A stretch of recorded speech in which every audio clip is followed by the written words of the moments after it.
Long time no see. I'm just kidding. Okay. Luckily for me, my kitchen is pretty manageable. I was about to lose my crutches. I've been able to support myself walking through my kitchen by my countertop because it's kind of within the same strength as crutches, so that's been really nice to be able to do that. And then what I was doing before I had surgery, I was putting my leg up here and cooking and stuff, but I don't know if that's possible right now.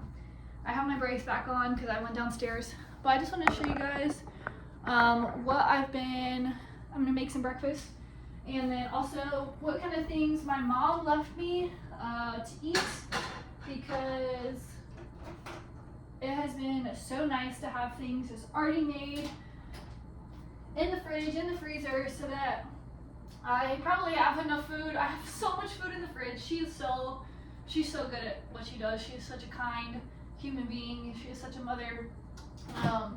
So she has provided so much food for me, which is such a blessing. But this is my habit.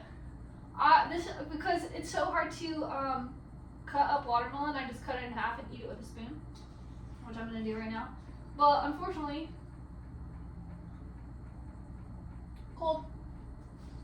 As someone with the inability to really walk with two hands, that's kind of difficult. Okay, but we're gonna keep that out. I'm probably gonna take it outside. No, I'm not. Because what I'm about to do is make a smoothie. I just like a taste of watermelon every now and then. Whoa. Sometimes I lose my balance, it's fine. Okay. So probably one of the biggest things that has been helpful, my mom made me a ton of soup. This is super easy to throw in a bowl and put in the microwave. And I think this is chili. There's also chicken and rice soup, and then it's easy to freeze. Soup is so easy to freeze. So in my freezer, I have bowls of taco soup, of chicken and rice soup, chili, all that stuff. Because it is so easy to microwave, it lasts in the freezer pretty well. So next week, when I've eaten all that stuff, I have a fresh batch coming for next week that I don't have to touch. I don't have to do anything. I literally just set it out, let it thaw, and then I use it, throw it in the microwave, and it's very simple, very easy, honestly. And then my table is right behind you, so I just kind of slide over there in various ways. I get creative with how I move stuff. So I have bacon. That's what I'm cooking for breakfast. Bacon in a smoothie, keeping it classic. That's normally what I do, so I'm trying to maintain as much normal diet as I can, as well as, my normal diet is fairly healthy. So I spent a lot of time really weeding out some of the things that I didn't need to be eating before my surgery, and making sure I had all the goods, all the nutrients, all the protein, all the carbohydrates I was going to need for recovery post-surgery. So, okay. I'm doing a lot of spins on my leg. That's my favorite move on my left leg. See? Pivot. You just pick up your right foot or your left or your injured foot and then just pivot. Okay. What else we got in here? This is mostly leftovers from what we ate while she was here. So I have like fajita stuff, which has veggies, bell peppers, onions, garlic, chicken, and like a taco seasoning. I'm a big fan of ground beef, so she just cooked me a bunch of ground beef. I have a bunch of ground beef frozen in here that I can just pull out again, microwave, super easy. Some cooked meats, and then some fruits, some salads that we made,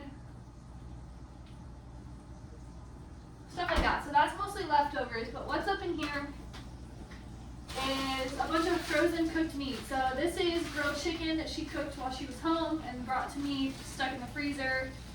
Some different pork, a hamburger, like I said, leftover soup. So there's a couple big bowls of soup in here. That's gonna get me through another week or so of, ooh, my hamstring. It's gonna get me through another week or so of not really being able to do anything for myself. So, and not really being able to stand in here. So, one of the biggest issues for cooking is obviously that you have to stand for longer periods of time, and that's not really great for your leg. Weight bearing, you're starting to work into some weight bearing, but it's not for that long. So right now, I'm cooking bacon, which is going to take maybe 10 minutes. I'm making a smoothie that I can do while I'm cooking my bacon. I'm trying to make my cooking process as efficient as possible. What I love about having bacon first thing in the morning, one, it's a nice special treat. This bacon is from a butcher shop right down the road. So it's clean, it's naturally raised, and so it has really good fats in it, which are good for me as far as making sure my brain works properly. Your brain needs fats to function. Your muscles need fat to function. Your fat is exactly what it does in the external, is a lubricant. So the more you have in your body, not the more you have, because you want to not clog your arteries, right? So in moderation, but you do need fats. So it's a good source of fat. It's protein. It's salty. So it gives my body. Salt is good for your nervous system. It is good for your muscular contractions. So again, everything in moderation. If you are eating very clean like I do, you're eating mostly natural meats, natural fruits, vegetables, and some carbs. Like pretty much the only thing I eat, I have a gluten intolerance, so I stay away from most breads, regardless of gluten-free or whatever. I mostly just focus on rice, which is a grain, and that could add fiber. So, and then let's see, what kind of carbs are in my pantry? Oats, rice. I have, this is a rice flour coating, I think, for fishing. When I fish and bring home fish, or somebody brings me fish, I like to coat it in that because it's really tasty. But that's pretty much the only reason I have it. I'll flip my bacon.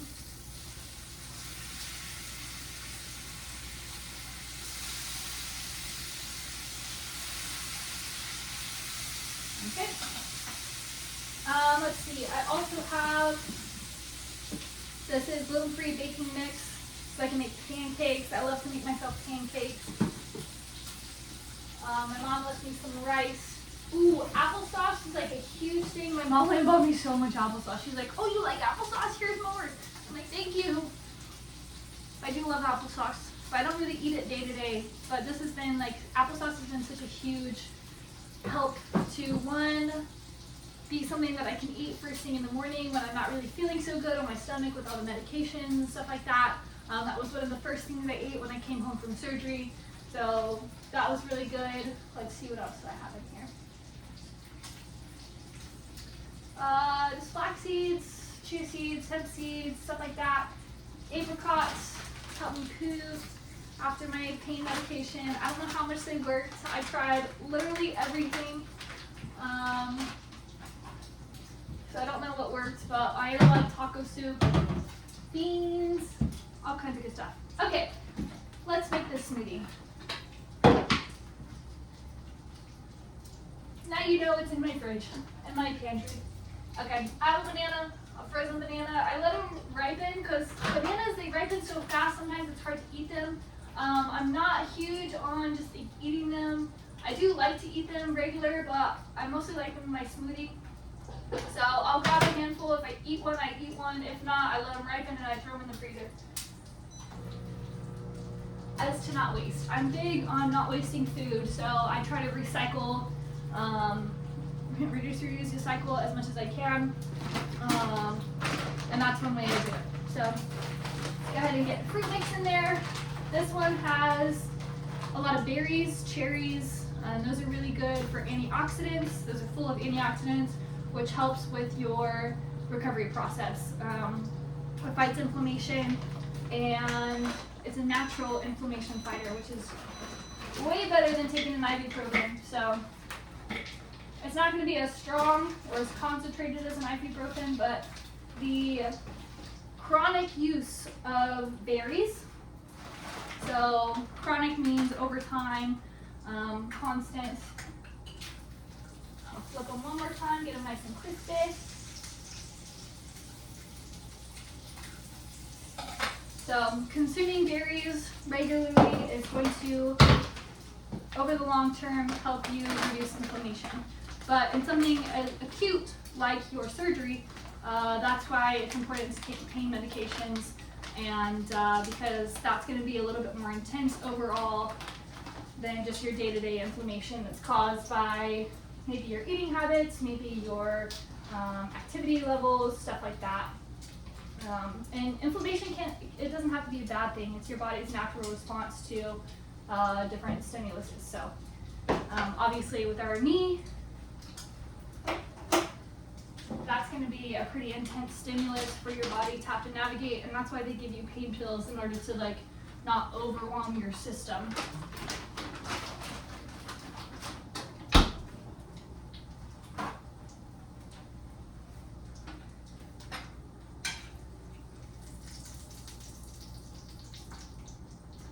And then because this is really good bacon, I use the bacon grease. I keep it, put it in a little glass jar, and I use that for all kinds of things: baking, cooking, just greasing my pan. I'm allergic to dairy, so I'm dairy free. I can't use regular butter. I don't know how I feel about regular butter. I don't have to make an opinion about it. I hear ya.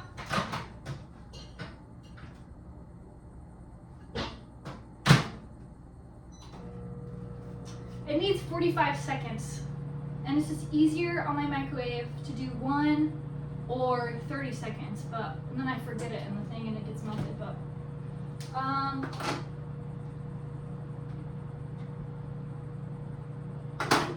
my mom's been in my fridge and I don't know which is which.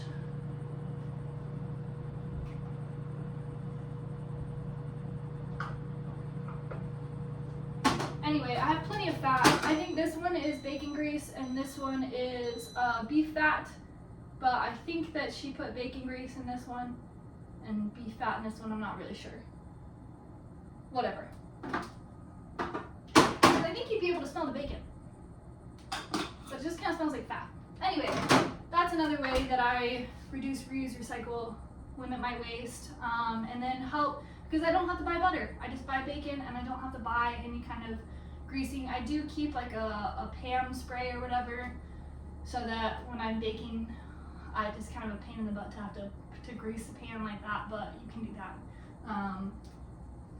But yeah, that's something I save on. I don't have to, I just buy bacon, which is such a hard thing to do. Oh man, it's so tough when I need grease. I'm like, yes, it's bacon time. Oh, it's mushy. Slow and steady. Okay. The one thing, bananas, frozen bananas, are slimy and gross. Something I don't like about this process, but bananas truly make these smoothies so much better, I think, because they add some kind of creaminess. I don't know what it is about the bananas, but it does. Oh, I just slung banana everywhere.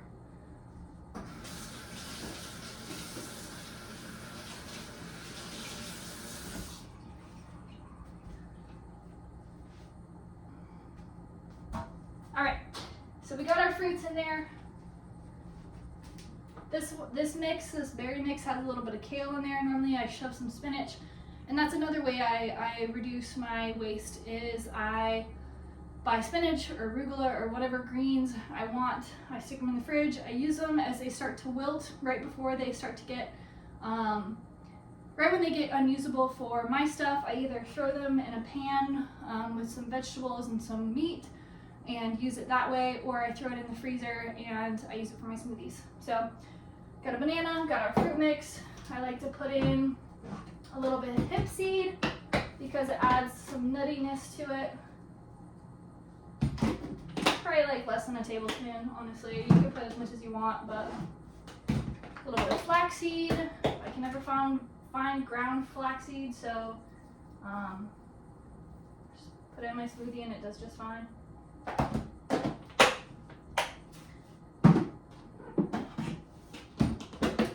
Chia seeds. Let's see, anything else in here? Nope. I put cinnamon, a good bit of cinnamon, a little bit of basil, because to me, basil and berries is just like an unmatched combination. A little bit of salt, because again, it's not too bad for you. If I'm eating bacon, I probably don't need that much salt in here. So, let's see what else.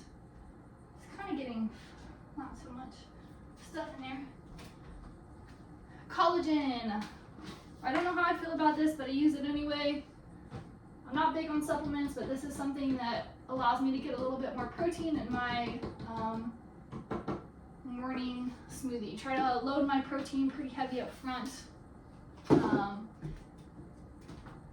That way I'm full for a good bit of the day. It gives me a lot of energy up front. Then I've got honey and bee pollen. These are the last two ingredients other than the milk.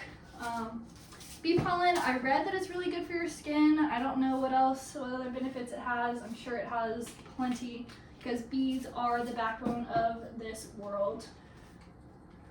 Take that to the bank and deposit it. And then honey, just as a natural sweetener.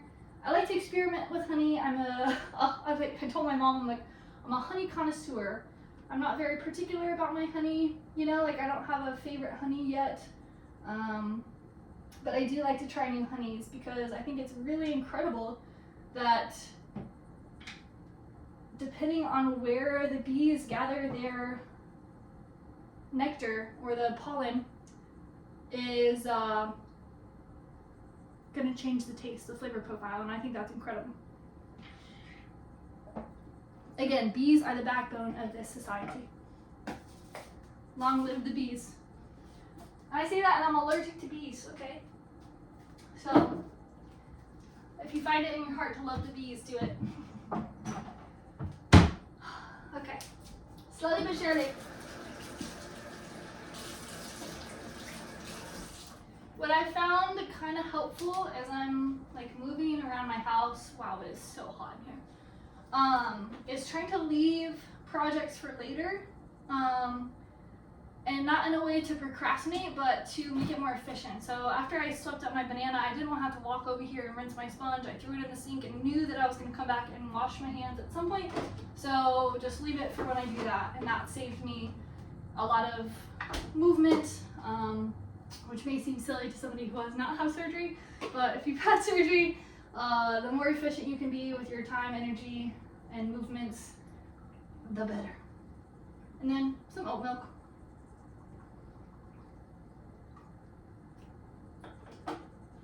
Yum.